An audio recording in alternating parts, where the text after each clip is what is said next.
नमस्कार, मैं हूं आपके साथ मयंक। वो पंक्तियां आपने सुनी होगी, बड़े बेआबरू होके तेरे कूचे से हम निकले। अब ये बात कही जा रही है अमेरिकन फोर्सेस के लिए, जिन्होंने पहले जो है अल उदैद बेस छोड़ा। अब उसके बाद इराक में अल असद बेस भी खाली कर दिया गया है। अब देखिए, सवाल ये है कि ऐसा क्या हुआ कि पिछले 3 दिनों के अंदर अमेरिका को जो है अल उदैद बेस से अपने सैनिकों को वापस बुलाना पड़ा, सबसे बड़ा बेस मिडिल ईस्ट में। उसके बाद जो है दूसरे नंबर का सबसे बड़ा बेस इराक में अल असद बेस, वहां से भी अमेरिकी सैनिक पूरी तरह से बाहर निकल चुके हैं। और सिर्फ सेना ही बाहर नहीं निकली, वहां जितने हथियार थे, जितने इंस्ट्रूमेंट थे, सब लेके लाव लश्कर के साथ बाहर निकल गए हैं। इराक छोड़ दिया उन्होंने, अल असद बेस छोड़ दिया उन्होंने। इसीलिए कहा जा रहा है कि बड़े बेआबरू होके तेरे कूचे से हम निकले। अब देखिए, इस बात को समझिए।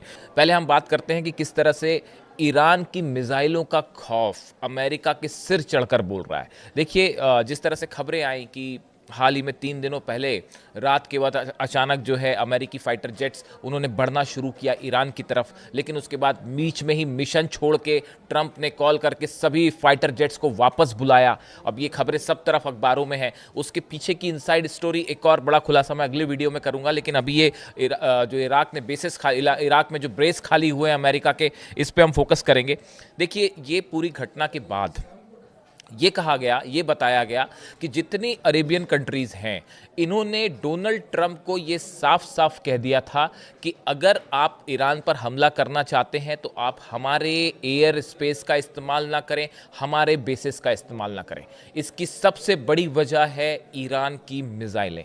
जिस तरह से अमेरिका ने जब धमकी देनी शुरू की ईरान को और ईरान में प्रदर्शन को हवा दी, उसके बाद ईरान ने एक बड़ी जंग की तैयारी, एक ऐसा पोस्चर लिया कि अगर ईरान पर आपने हमला किया, उसका नतीजा होगा 8 अमेरिकन बेसेस जो है अरेबियन कंट्रीज में, मिडिल ईस्ट में, सब पर एक साथ मिसाइल्स दागी जाएंगी। और ये वो वजह थी। देखिए, ईरान की मिसाइल्स का खौफ जो है वो सबने देखा 12 दिनों की जंग में, किस तरह से इजराइल पर मिसाइलें गिरी और उसके बाद जो हालात बने। और देखिए, उस समय जब अमेरिका ने हमले किए और तीनों न्यूक्लियर सेंटर पर, उसके बाद अल उदैद एयर बेस पर भी ईरान ने एक साथ जो है 16 मिसाइल्स दाग दी। और उसमें से 4 मिसाइल्स ऐसी थी जो अल उदैद एयर बेस पर गिरी। अमेरिका मना करता रहा, लेकिन हकीकत ये थी कि अल उदैद एयर बेस को अमेरिकन डिफेंस सिस्टम नहीं बचा पाया और 4 मिसाइलें गिरी। अब आप सोचिए, अगर एक साथ 100 मिसाइल वहां गिर जाए तो क्या होता है। यही वह वजह है, ईरान की तरफ से साफ कह दिया गया था, अरेबियन कंट्रीज को सबको मैसेज दे दिया गया था।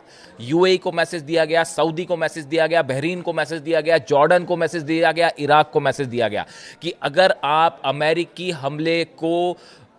अमेरिकी हमले में आप अपना एयर स्पेस देते हैं, अमेरिका को मदद करते हैं अपना एयर स्पेस देके, या आपके बेसिस का इस्तेमाल होता है, तो ईरान की मिसाइल से आपको कोई नहीं बचा सकता और हम मजबूर होंगे आप पर हमला करने के लिए। ये साफ साफ मैसेज अली खामेनेई साहब की तरफ से और ईरान की सेना की तरफ से, ईरान के जनरल्स की तरफ से सब अरेबियन कंट्रीज को दे दिया गया था। उसके बाद सबसे पहले सऊदी अरब ने यह बात कही अमेरिका से कि आप ईरान पर हमला करना चाहते हैं आप कीजिए, लेकिन हमारे बेसिस का इस्तेमाल मत कीजिए। यही बात बहरीन ने कही, यही बात जॉर्डन ने कही, यही बात इराक ने कही। और देखिए, यह भी कहा गया, एक्सपर्ट्स ने बताया कि अगर 8 देशों के अमेरिकन बेसिस पर एक साथ अगर ईरान ने मिसाइल दागी होती तो ये डिफेंस सिस्टम उसको इंगेज करना मुश्किल हो जाता, मिसाइल्स को रोकना मुश्किल हो जाता। ये सबसे बड़ी खौफ की वजह थी, जिसकी वजह से यह फैसला किया गया जो अमेरिकन फोर्सेस हैं उनको वहां से हटाया जाए। देखिए, जहां तक सवाल है, मैं लेबनान अल उदैद के बेस का कोला 3 दिन एरिया में पहले ही हूं और खबरें आ आप गई देख कि सकते हैं अल उदैद कितनी बेस पर तबाही जितने हुई है एक्स्ट्रा यहाँ। 10,000 अमेरिकन सोल्जर्स होते हैं, उन सबको वहां से हटाया जाने लगा। और उसके बाद अब खबर जो अल असद बेस है। देखिए, अल असद बेस को लेकर यह भी कहा जाता है कि वॉशिंगटन और बगदाद ने 2024 में यह तय किया था कि अमेरिका के नेतृत्व में बनाई गई सेना सितंबर 2025 तक चरणबद्ध तरीके से हट जाएगी। ये एक समझौता हो रखा था। देखिए, इसका एक एस्पेक्ट ये भी है कि एक समझौता हुआ था इराक के बीच में और अमेरिका के बीच में। ये कहा गया था कि सितंबर 2025 तक ही सेना हट जाएगी, लेकिन नहीं हटी सेना। लेकिन अब जब ये हालात बने, जब ईरान की तरफ से ये धमकियां दी गई कि अगर हम पर हमला हुआ तो सब बेस उड़ा देंगे, उसमें जो सबसे निशाने पे प्रमुख बेसेस थे, जिनके निशाने पे वो अल असद बेस है। ये वही बेस है जब कासिम सुलेमानी साहब की शहादत हुई थी, उसका बदला लेने के लिए ईरान ने एक साथ कई मिसाइल्स इस अल असद बेस पर दाग दी थी। और उस समय ये हालात हुए थे कि जबरदस्त नुकसान पहुंचा था अल असद बेस को, और वहां पे सब कुछ फिर से नया बनाना पड़ा। जितने बेसिस थे वो सब साफ हो गए थे, जितने रनवे थे वो साफ हो गए थे। अब उसके बाद देखिए एक बार फिर वही हालात है और ऐसा माना जा रहा है कि कभी भी हमला हो सकता है और उसका करारा जवाब दे सकता है। अब देखिए सबसे बड़ी जो चुनौती थी, सबसे बड़ी चुनौती ये थी कि ईरान का मिसाइल जखीरा, आखिर क्यों पीछे हटी ट्रंप की सेना। ईरान का मिसाइल जखीरा, 600 से ज़्यादा खैबर मिसाइल तैयार है, बटन दबाने की देर और 8 अमेरिकी बेस की तरफ मिसाइल्स उड़ान भर देगी। सबसे खतरनाक ड्रोन का जखीरा, ये जो ड्रोन्स हैं ईरान के किसी को बताने की ज़रूरत नहीं है और ये अमेरिकन बेसिस पर कितना ज़बरदस्त हमला कर सकते हैं आप भी समझ सकते हैं। इसके अलावा अगर फुल फ्लेजेड वॉर हो गई तो इन बेसिस को बचाना, अरेबियन देशों को बचाना मुश्किल हो जाता, वहाँ के बेसिस पर लगातार हमले होते और वो उससे बड़ा नुकसान हो सकता था सऊदी को, यूएई को, बहरीन को, जॉर्डन को, इराक को। इसीलिए इन्होंने कहा कि आप हमारे एयर स्पेस का इस्तेमाल मत कीजिए, अमेरिका से कहा।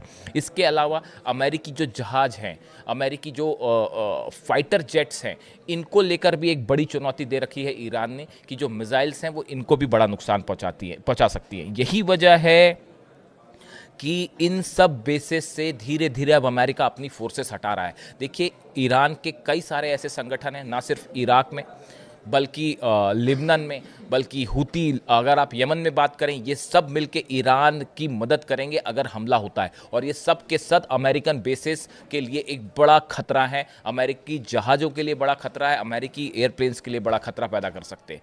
यही वजह है कि सोल्जर्स की कैजुअलिटी ना हो, इस डर से ट्रंप ने अपनी सेना वापस बुलाई है। लेकिन इसका ये कतई मतलब नहीं है कि जंग नहीं होगी। एक बड़ा जमावड़ा अमेरिकन नेवी का, वॉरशिप्स का ईरान के आसपास शुरू हो गया है। ईरान को घेरने की तैयारी हो रही है। हम अगले वीडियो में आपको बताएंगे कैसे हो रहा है। बड़ी संख्या में, देखिए रणनीति यह है कि सहयोगी देशों के बेसिस का इस्तेमाल ना किया जाए, बल्कि समंदर से हमले किए जाएं, एयरक्राफ्ट कैरियर से हमले किए जाएं, ताकि यूएई, सऊदी, कतर, इन देशों पर हमला ना हो। इनको बचाने के लिए ये रणनीति अपनाई गई है। लेकिन अमेरिका ने अपने वॉरशिप से, प्लेन से घेरना शुरू कर दिया है ईरान को और बड़ी संख्या में वॉरशिप्स जो हैं वो मदद के लिए पहुंच रहे हैं। अब मेरे ख्याल से 48 घंटे में जो अब्राहम लिंकन है एयरक्राफ्ट कैरियर, वो भी वहां पहुंच जाएगा और जल्दी ही रूजवेल्ट भी पहुंच जाएगा। इसके साथ ही बड़ी संख्या में जो छोटे वॉरशिप्स हैं वो भी वहां पे पहुंच रहे हैं। यानी ईरान को घेरने की तैयारी और ईरान की मिसाइलें रेडी। लेकिन इस बीच ये बात सच है कि अमेरिका ने अपने फोर्सेस हटाई हैं, जिसमें बड़ी भूमिका ईरान के मिसाइल्स का खौफ है। इससे जुड़ा जो भी अपडेट होगा आप तक पहुंचाएंगे। Thank you so much.